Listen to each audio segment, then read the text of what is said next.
This is Chess Openings Explained. I'm Jonathan Schrantz, and today we're going to take another viewer submission from YouTube. And this time, Alt Grevin, this is your suggestion. You wanted to see the Queen's Gambit declined, and you wanted a very specific variation, which is nice.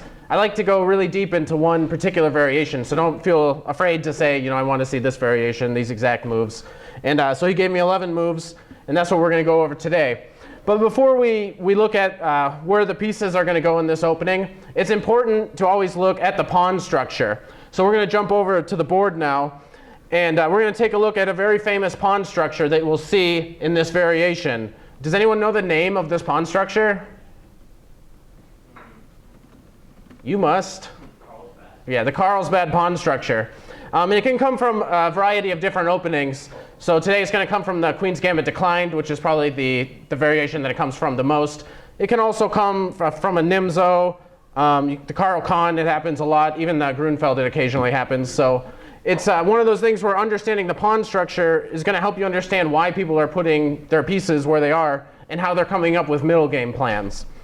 And this is a nice one to look at because there's already an imbalance. We'll notice that white has a 2 pawns minority over here on the queen side, and on the king side he has this majority with all these pawns here. And what's kind of nice for white is initially when we see it, okay, we might notice he has 2 pawns in the center compared to black's 1, which is kind of a nice feature. Also, we'll see which way the pawns are pointing. This is going to help us determine where we should be playing, where we should be putting our pieces. So we'll notice that the white pawns are pointing towards the queen side, and the black pawns are pointing towards the king side. So we're going to know, typically, white is going to want to play on the queen side. He's going to use a minority attack. He's going to try to get some positional accomplishments over there that we'll take a look at in just a second. And black is going to play for a king side attack and use all of his pieces to try to mate the king. So now the typical plan for white is to play b4 and b5. This will let us, if we can manage to take on c6, and we'll go ahead and put that on the board. We'll obviously we're going to assume that there's more pieces on the board. So whenever white gets to play this, he gets to play the move b5. Black has 3 options. He can take. I don't know why it's not letting me do it, but he can take, he can push, or he can ignore and let white take on c6. So if he takes, for example, we'll assume this pawn is going to get eaten up either by a bishop, or there's sometimes a rook on b1. So we'll imagine that pawn gets eaten, and now we'll notice white wants a lot of play on the queen side, and now the c file is completely open. So that's something, a plus, and he'll have a lot of pressure on the b file, so that's to his advantage. And you'll notice the d5 pawn is now isolated, so that can become a target sometimes. So black usually is not going to want to take. He's probably not really going to want to push, because most of the time, whenever you push, we'll assume this pawn gets eaten up because there'll be pieces on the board. And then black will be left with an isolated d5 pawn, which you can sometimes do. It is an idea for black. But again, it's a small positional achievement for white. And if you're allowed just to take on c6, then you'll get a position like this, where now there's a weak pawn on a half-open file. So you can assume like rooks are going to go there, and you're going to get this nice outpost for a knight. So you can imagine the knight jumping into the c5 square. And if you really want to see domination of c5, Danny might know this game. You can look up Rubinstein versus Georg Solway from the 1908 Loads tournament. So I hope you know that game. Yeah. Right, good. Because so that's a great game, and it's in the same pawn structure. So that was a Tarrasch defense, but again, it's the same family of pawn structures. Okay, and it's easy for white to come up with all sorts of different breaks in this position. So we know about the b5 break. Also, sometimes we might see him play e4. Usually he prepares it with f3. And that's the plan that Alt Grevin wants to see tonight, so that's what we're going to be focused on. And the point is, if black has to take at some point, so you will get these hanging pawns. But if sometimes it's in a position, we'll see today, whenever you get to play e5 in, and you get this square like for a knight, you get some really good active play. So that's what we're going to think about it. You'll notice it's kind of hard for black to think about any breaks that he might possibly have here. Because again, if ever he plays c5, and we'll take, and then this guy will get eaten up, but he'll be left with this weakness here on d5. So that usually doesn't happen. So why would anybody want to play this with black? Well, black's going to get a lot of active piece play. He's going to put a rook that's controlling the e4 square. At some point, the knight that usually goes to f6 is going to jump in there. That's going to be an awesome knight. And he's going to play for a kingside attack, if you can imagine the king on g1. And he has a lot of pieces aimed that way. He's got his bishop and his queen. And the rook will come over, and sometimes it'll come over and try to checkmate the king. So this is what black is playing for. He's going for an all-out attack. And OK, we'll put some pieces on the board so we can see what's really going on. But we'll keep those two plans in mind for white. There's the b5 pawn break and the f3 and e4 break. And for black, we're going to look at some active piece play. So let's get some pieces on the board. OK, so we're going to get to the theory here a little bit. And this is the preferred move order by our submitter from YouTube. So, all right, so it's d4, d5, c4, the queen's gambit. And today we're going to look at the queen's gambit declined. So his preferred move order here is knight c3, so we're going to definitely check that out.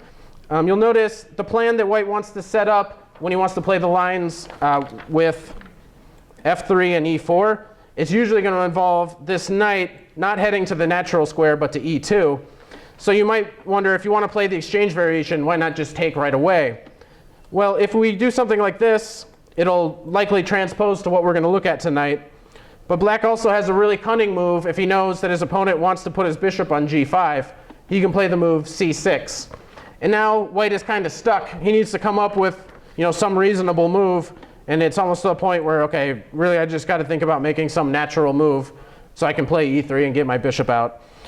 So most people will prefer to bring the knight out first. And now knight f6, just the most logical move. And we're going to look at the exchange variation.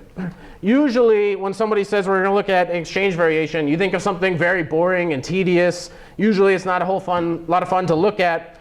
But the nature of this exchange is imbalanced. The pawn structure is a little bit different for both sides.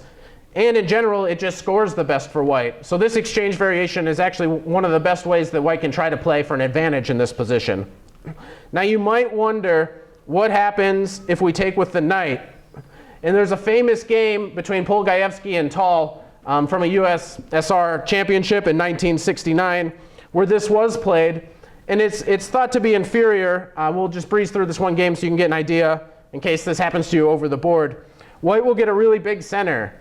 And now it's looking a lot like a Grunfeld, except now, after some moves, he gets to put his knight on f3 without ever having to worry about any bishop to g4, which is slightly improved version for white, which is why black typically won't play this. But if you're a Grunfeld player, then go ahead. So when white has such a big center, black needs to liquidate. He's got to get some of the pieces off the board so that the center doesn't crush him. So in this game, that was played. And again, we're just going to breeze through it just so you can see what's going on here. OK, and in this position, white's going to get ready. He's going to play d5. So after some moves, he prepares it. He brings both of his rooks into the game. And now the most common move is actually rook to c8, after which white plays d5. But in this game, we saw a different plan. And now a very nice pawn sacrifice. So he broke open the center. And we'll see in just a second why I'm showing you this game. So if you know anything about me, you'll know why I'm showing you this position. So Danny knows. I can tell by his face. What would white play in this position? Bishop takes h9. Right. So a Greek gift. Yeah, so if you've seen some of my previous lectures, you know how much I love the Greek gift. So here's another example. Yeah, so the bishop takes, and now the knight jumps in. And again, if you want to watch that lecture, that's a lecture for another time. But there's the 4 squares black can choose from. This is the only one that gives them any chance of saving it today. That's not really why we're looking at this today, but OK. Then white managed to have a really nice attack here. So this is just a real brief example. But OK, so we're not really going to focus on this line today. So we'll go back, and we'll assume that they take with a pawn. You just should know that taking with the knight is also an option. So it does occur a lot. And I guess the only reason I'm really putting the knight takes into the lecture is because I was playing Mario Roper in a blitz game, and he took with his knight. So people do it. So I thought I'd just share that with you guys real quick. But now we'll get focused again. And C takes D5. E takes D5. And now we're waiting with our knight. Knight F3 is a totally fine move, but we're waiting because we might want to put the knight on E2, which we'll see in just a moment. So we bring our bishop out.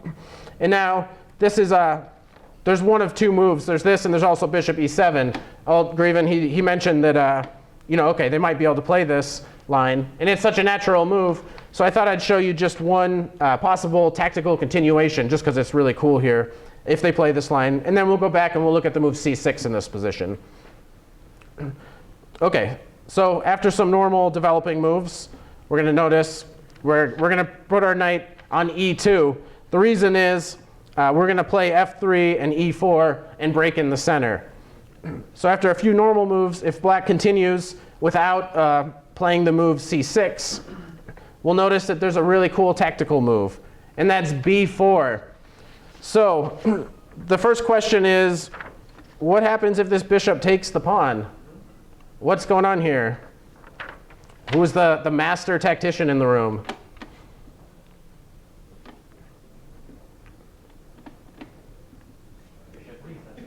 Yeah, so Danny sees it. Right, bishop takes F6. If you take with the queen, then you're dropping this pawn here, which is going to be good for white.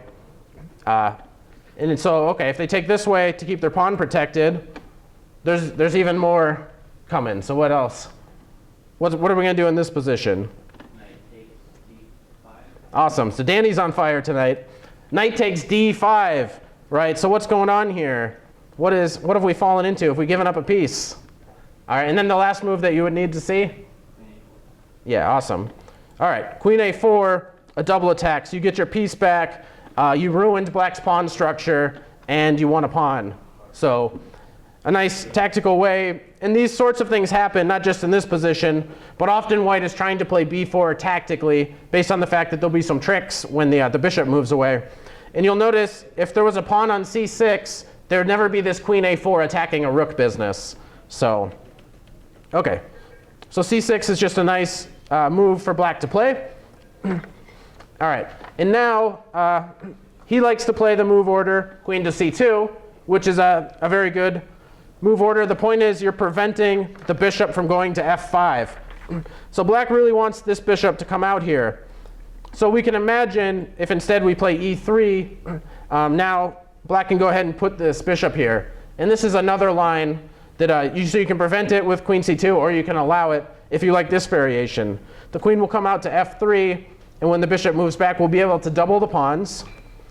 But black has a lot of compensation here. It's kind of an interesting position to play if you want to take a look at it. Black has the two bishops. He has the G file. And this knight is probably going to make an appearance on D6. So we can imagine a typical route that it might take. And it's a really long route, but once it gets to D6, it's looking in at a lot of these light squares. So it'll be a really powerful piece. And the closed nature of the position means that he might get to make all of these moves. So that's an interesting position. Nigel Short is the most current player that he really likes to play that position. So he'll play that all the time as black. But queen C2 just prevents that whole variation. So all right, bishop to E7. Okay. Now we're just getting ready. We're going to put our bishop on D3, and then we can put our knight on E2. So and this is probably the most accurate. You can also castle. And okay, we play a few normal moves. And here he asks what to do if our opponent plays a move like knight H5. So you can, he's going to make you trade the dark squared bishops. So we'll look at that last. We'll save that for last. And Danny will like that game because his two favorite moves are played, F2 and King F2. So stay tuned. If I show you first, you might not stick around. I got to keep you here. All right. So okay, so we'll get to the line here that he wants to see. Knight E2. Now, typically, as we mentioned before when we were looking at the pawn structure, he's getting ready. At some point, he's going to plant a knight on E4, so he needs to get his rook out of the way. And there's another maneuver that we can check out. The knight often goes to F8. And so this is an important maneuver to understand for both sides. His plan is kind of sneaky. He doesn't like this queen and bishop that are on this very nice, strong diagonal, and he has a way to try to get them out of there. in that way is to maneuver a knight to the g7 square, and then you can play bishop to f5. So this is a kind of a slow plan, but with the closed position, you can get away with this sort of thing. And he tries to take away one of white's really aggressively placed pieces. So that's one thing we're going to keep our eye on. And OK, so today he wants to see the move f3. And so this is what we're going to look at. So now we're going to jump into a real game here. OK, so this is a famous game between Mikhail Botvinnik and Paul Keres. It was played in 1952 in Moscow. So, OK. And we'll see it. I believe it was a slightly different move order at the beginning. So we'll notice now if black wants, he can go into a Nimzo-Indian. But instead, after d5, we're back to the position that we understand. So we trade. We're playing the exchange today. And we bring our bishop out. OK. Now he allowed the variations. He didn't play queen c2 right away, so he allowed some variations. But OK, black wasn't into it. We'll get back to our main position here, and we'll understand what's going on. OK, so yeah, f3 was the move here that we're going to play. In this game, he began with rook b1, which is often a common theme, but he's going to change his mind in a second once black starts to play inaccurately, and he's going to go for the f3 e4 plan. So this is the typical plan. White intends like b4, b5, and then taking here and creating a weakness on the queen side. Meanwhile, black's going to go for an attack. If his attack fails, then white will win in the long run. So it is often a matter of style. Do you like to play aggressive chess, or do you like to defend against the attack, and then you know you're going to win in the long run? So a real clash of styles. And OK, his opponent, though, played a really strange move. He moved the same piece twice. And it's not a very good one, especially if you know the plan. Now sometimes f3 and e4 is going to come with the additional threat of e5, forking these two pieces. So it's not a very good square for the bishop.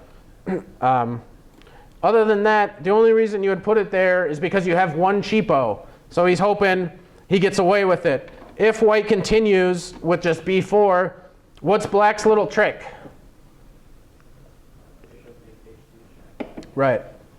Bishop takes h2 check. The point is, you gave up your bishop, but you're going to win this guy in a second. Knight to g4 check, and wherever the king goes, you take the bishop, and then on a good day, you go and you give checkmate. So that's his trick. Now, Botvinnik is obviously going to see this. So he came up with a really good move here. Hopefully that didn't give it away. But how should he protect his pawn? He did it in a really clever way. He simply moved his king over to h1. So now bishop takes h2 isn't with check.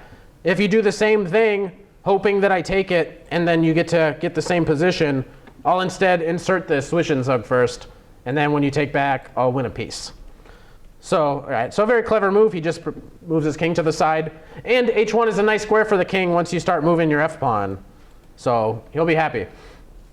All right, and that's why after knight to g6, bringing more knights into the picture, typically black wants to play a move like h6 to kick this bishop away. And OK, this knight's preventing the bishop from running away.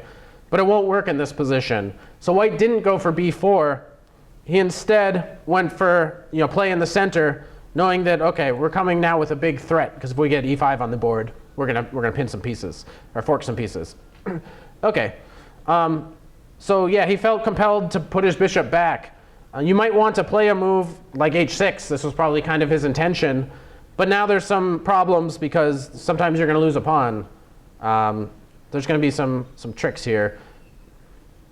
OK. Let's see.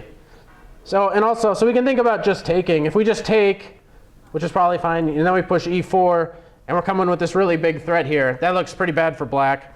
Even if you try to go somewhere where you're still protecting your knight, but you're getting out of one fork, if you play here, for example, you're going to start running into another. Now these pawns are coming fast, and white just keeps coming with too many threats. So this would be a disaster for black.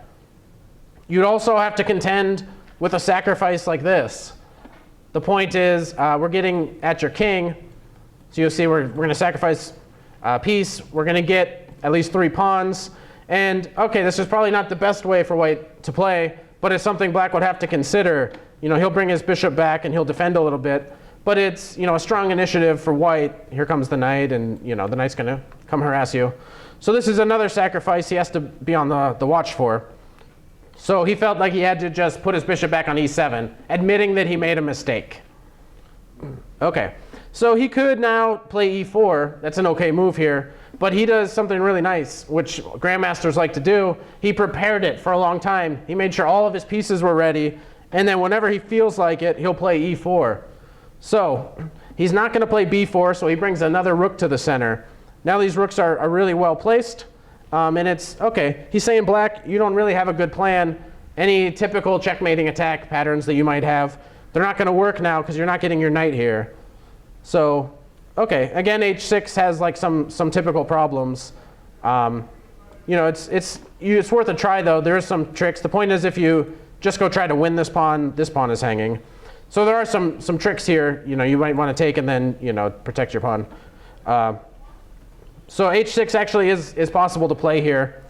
But he instead moves his knight back so that he can trade the dark squared bishops, and then he can start to get after the e pawn.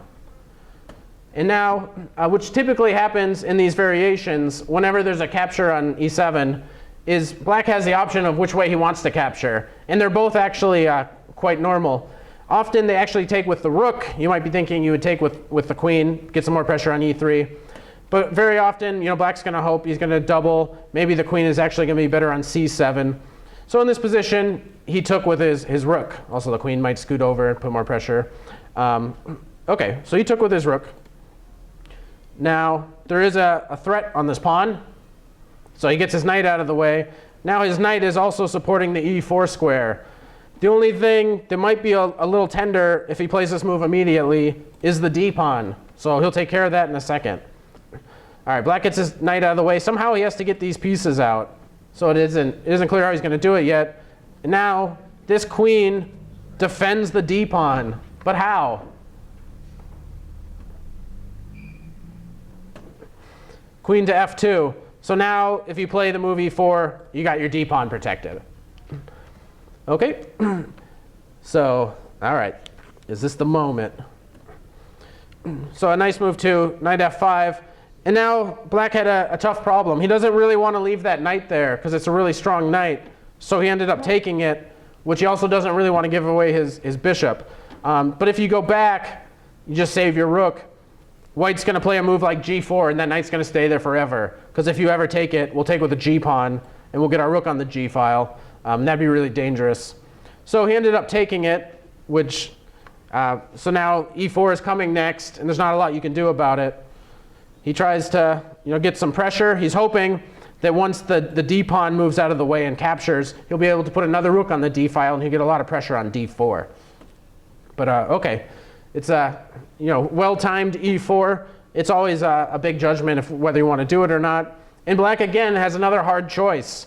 If you take, which he did in the game, you're opening the f file, and that's what ended up happening.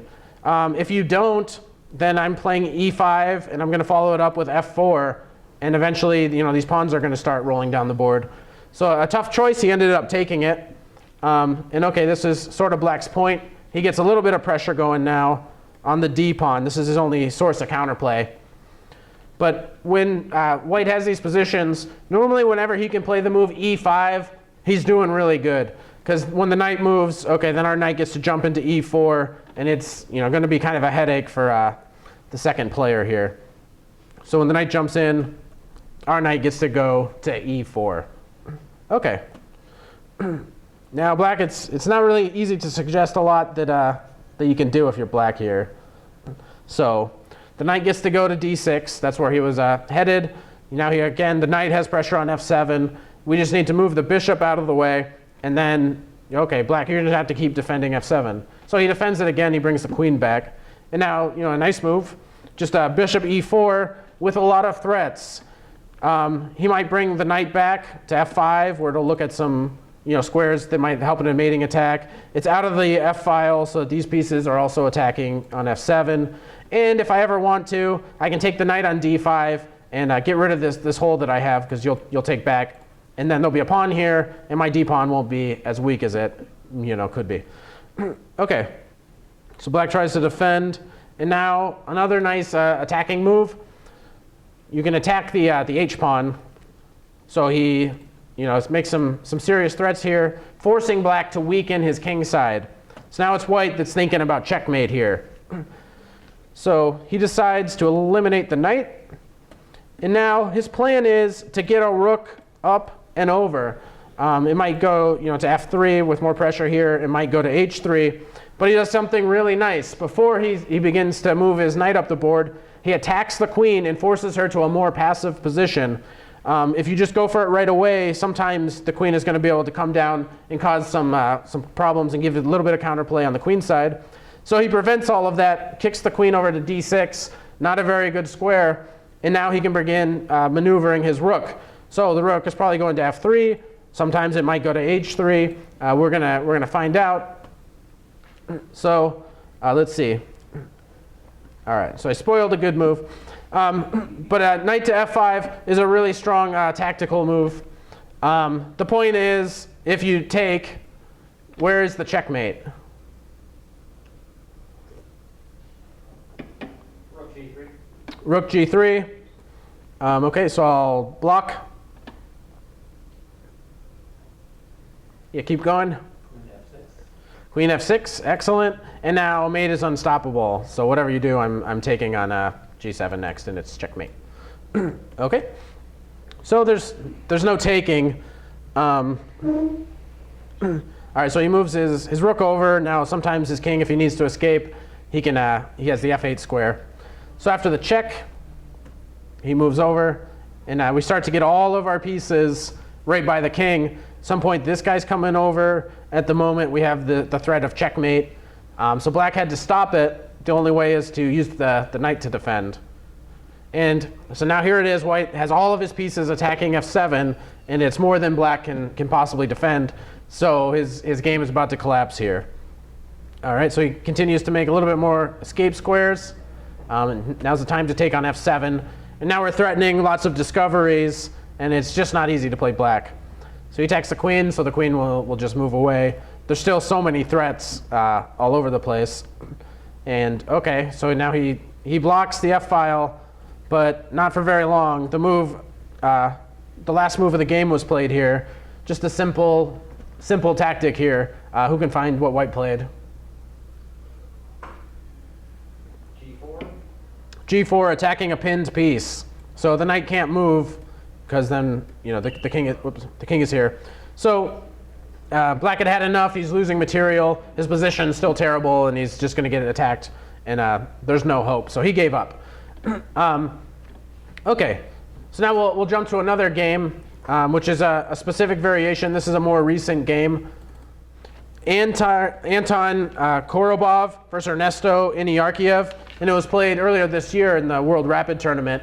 And I really like the way white played in this game. It made it look so simple and easy. And when you play this variation as white, this is kind of what you're dreaming of. He just makes it look super simple. Again, we have an invitation to a Nimzo Indian. But we get back, and we have the exchange variation. All right, with c6 and queen c2. So everything that all Grevin can dream of. This is his exact move order. So we get back to our starting position. And he was wondering if instead of castling, what if they put their knight on h5? So this is kind of a different variation. They're deviating from the main line, and they're forcing us to trade the dark squared bishops. Notice if we go back, then we're just handing over the bishop for no reason. So we'll trade. Now it seems like it's a little bit harder to play f3, which is true. So that's the big plus for black. He's trying to make that plan a little more difficult. And what's this knight doing? Well, he's going to do the same sort of maneuver. He's going to put this knight on g7. This time it's the other knight that will come to f6. And the bishop is coming to f5, protected by the pawn and the knight, and trying to trade the light squared bishop for white that's so strong. So it makes a lot of sense for black to try to play this way. And okay, white can also play with knight f3. And in this position, most people will castle queenside, which is very common in these sorts of structures. But Korobov is one of the highest rated playing guys that ever play this opening. And he mixes it up So he's a good guide if you want to notice just this particular variation. He seems to get it a lot. And usually he castles on the king side, and this keeps kind of with the theme of today. So we'll have a look at this. Probably we're going to end up playing for a minority attack because it's going to be hard to play f3, at least initially. So we'll see what happens.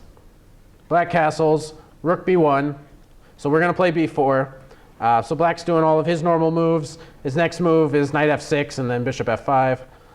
So b4. Now usually black doesn't just let white play b5. He's going to play the move a6 to slow you down a little bit. And white's always going to respond with a4.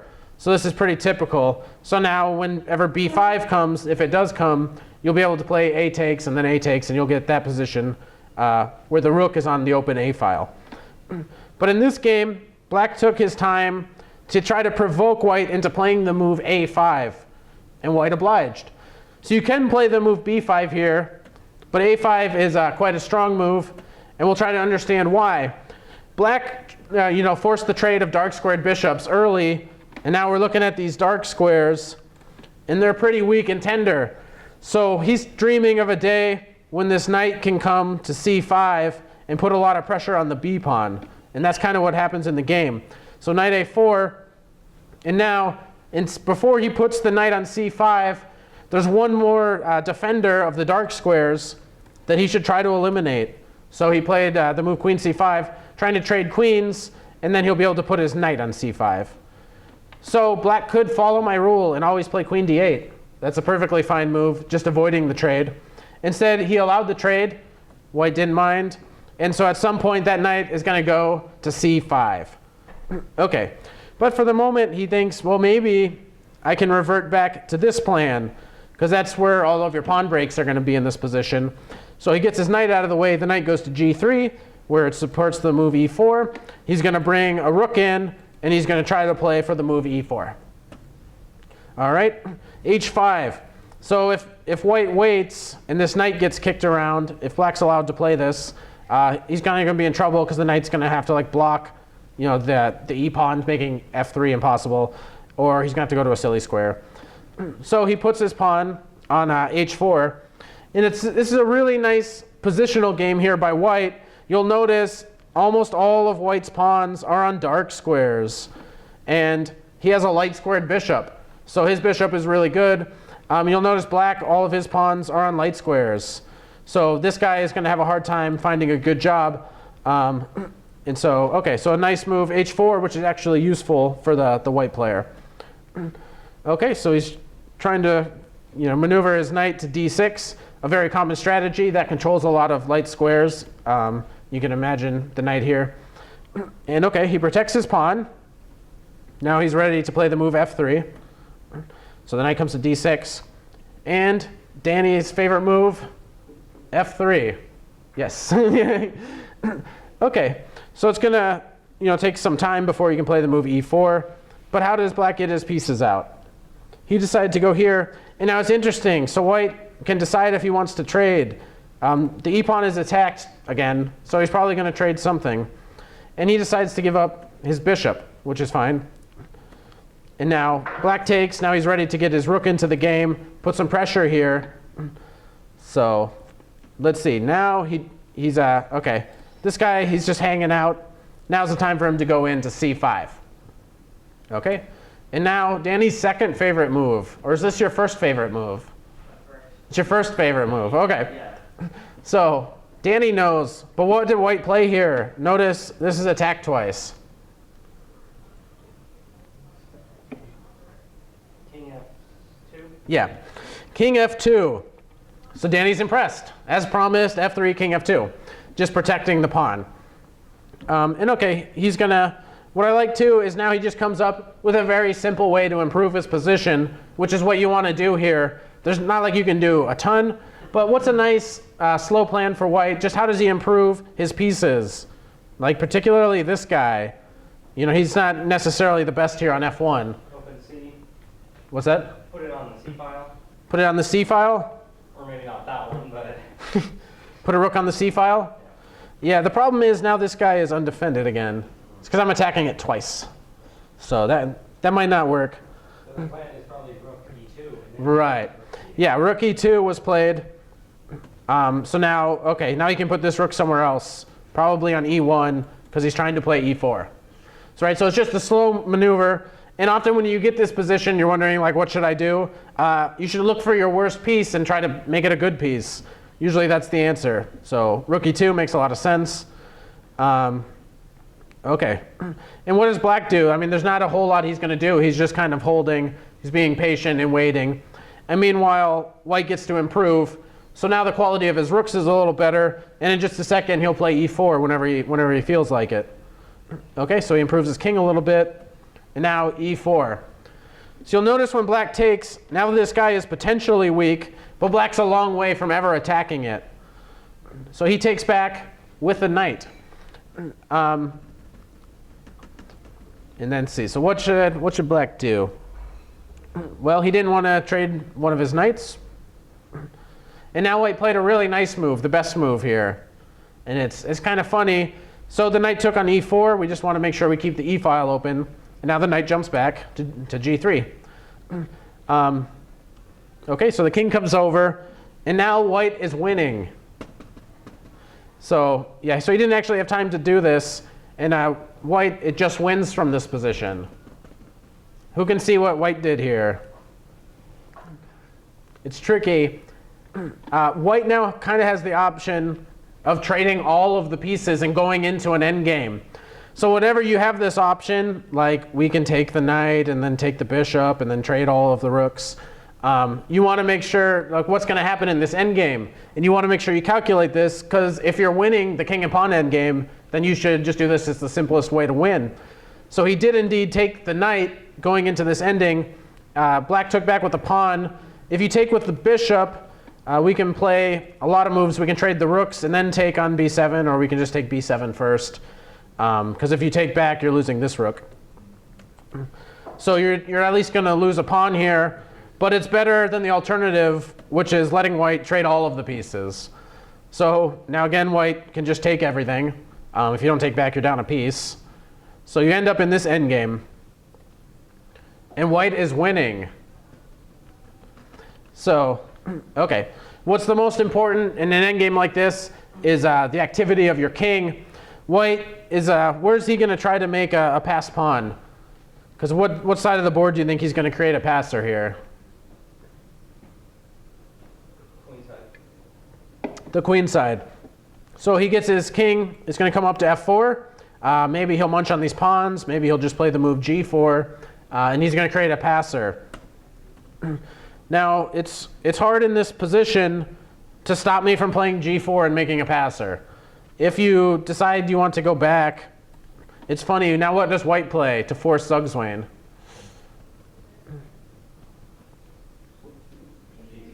G3. All right, a lot of people got it.